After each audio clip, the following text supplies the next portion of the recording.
Ladies and gentlemen, welcome to your daily dose of zombies news from the game and its community here on COD Zombies HQ. Thank you so much for tuning in today, because right now, today, kicks off what is going to be a huge 3 months for the Call of Duty Zombies game mode at large across 2 different titles, and I'm pumped to be bringing you guys the news back at it once again. So without further ado, let's kick things right off with our first story of the day. Good to say that again. As a big unexpected bonus content release with the reveal of Season 6, Treyarch announced that the Wonder Weapon that was introduced with the first map in the game, Die Maschine, the DIE, is now able to be pack-a-punched, and you can do that in-game as I speak. Obviously, while all 3 tiers to the pack-a-punch is available, you can't throw an alternate ammo type on it like you can't with any other Wonder Weapon. Furthermore, because Die Maschine is the only round-based map to feature this Wonder Weapon, it's the only map you can actually upgrade it on, but of course, since you can get it in Outbreak, you can upgrade it over on there as well. When you do end up pack-a-punching the DIE, you'll notice some different changes. For example, by using your secondary attack that you receive back ammo, you'll be able to actually damage 3 zombies at a time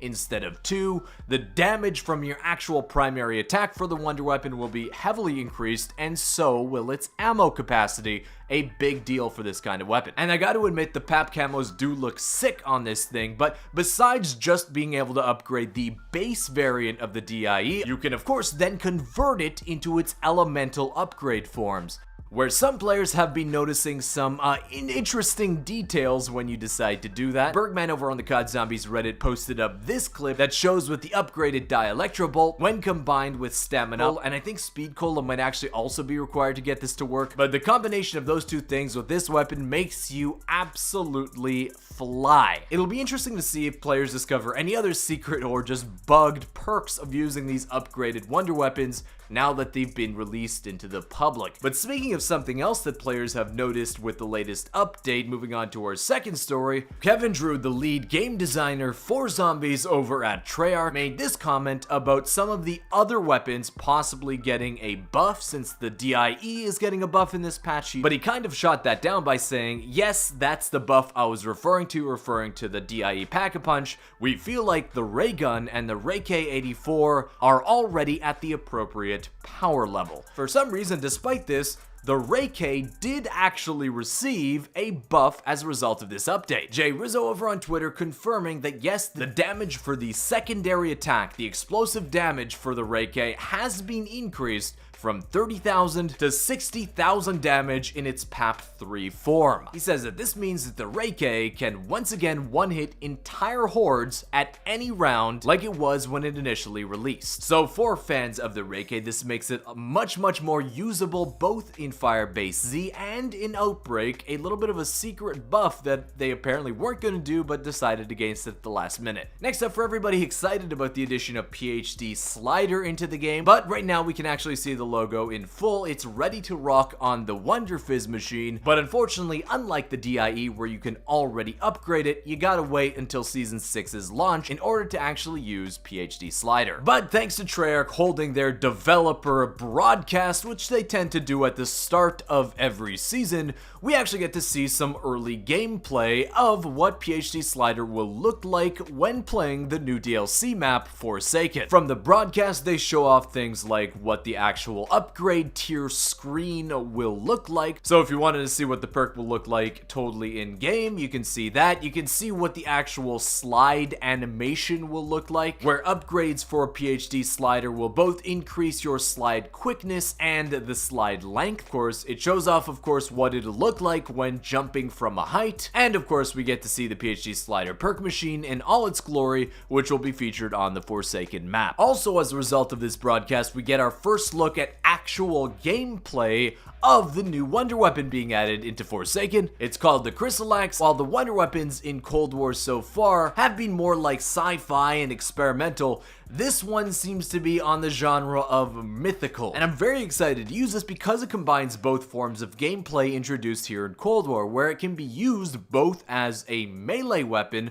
and also almost converting to a very mobile SMG. I will say that from what little we've seen of this Wonder Weapon so far, it does seem like probably the most unique one we've gotten so far, which is very exciting. Next up, they showed off some of the other content that's going to be available across all of the Zombies maps here in Cold War. Firstly, showing off what they're calling the Arc XD, which is essentially the RCXD that attracts zombies to it almost like a monkey bomb while you're driving it around, and not only does it attract zombies, but it also damages them as well. Of course, while you're using it, your player character is invincible, so kind of like a chopper gunner, this could be a very useful get out of jail free card if you ever get trapped, you don't have any stuns, you don't have Ether Shroud or any of your field upgrades available. Use the Arc XD and you'll be able to pretty much be granted immunity for a certain period of time. They also showed off a new support that's going to be added that's called the hand cannon. Now in the broadcast, they really stressed that they wanted to add this into the game as basically a support that isn't really meant to be used against regular zombies, but instead this thing should be used against boss zombies. Whether that be the Megaton, the Mangly Boys, Disciples, or the new Margwa-like special zombie that's going to be added into Forsaken called the Abomination. When you craft the hand cannon, that's the targets you should be using this thing against, not just regular zombies. Next up from this broadcast, and this is interesting because we get actually quotes from both Treyarch and Sledgehammer about the future of the game mode, which we'll be seeing in a month, Vanguard Zombies. Where firstly, from Treyarch's perspective, we get a teaser and pretty much confirmation of certain Vanguard Zombies leaks when Craig Houston said this. We obviously have Vanguard coming up very shortly, which is going to also deal with the Dark Ether story. While Cold War dealt very much with these science experiments, Vanguard Zombies is going to be delving into their occult experiments.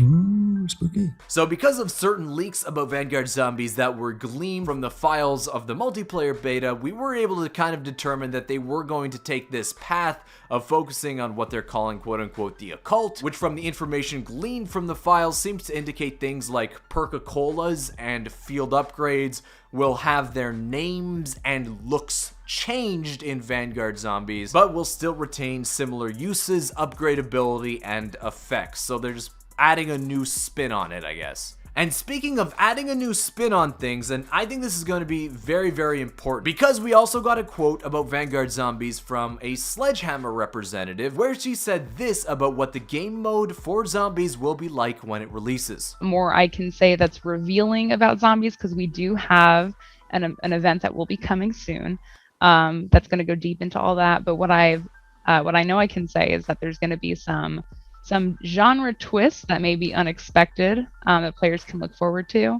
So first of all, of course, the game is under a month from launch and we still haven't had any kind of reveal for zombies. She of course does confirm that that will be coming in a few weeks time in a form of an event, some kind of big broadcast event I assume, which they'll put out. But the more interesting part about that is something that I've kind of heard rumbling behind the scenes, is that the launch content for Zombies in Vanguard may not be in the form of a traditional round-based style map. Now, of course, we can't 100% confirm that yet, but she does say that there will be some genre twists that are considered to be unexpected. Maybe she's referring to the transition from, like, experimental to the occult that Craig Houston talked about, or it could actually talk about the actual map content being released with Vanguard as being something a little bit less than traditional from what we're used to being released in the past. Obviously, I'm hoping that they don't stray too far away from what makes zombies great, from what makes Cold War zombies great, but of course they've got to innovate, and we'll get to see what form that takes very, very soon. But guys, that wraps up the news today. I want to thank you so much for watching. Hey, if you did enjoy, if you're excited for finally, we have like 3 months of jam-packed zombies content ahead of us, be sure to hit the thumbs up button down below, subscribe to the channel if you aren't already. Forsaken is out tonight. The main Easter egg gets unlocked at 1 p.m. Eastern Standard Time tomorrow, so hunters, if you're around for that, get ready to roll, and I'll see you for everything new that's being found with that latest map tomorrow. Peace!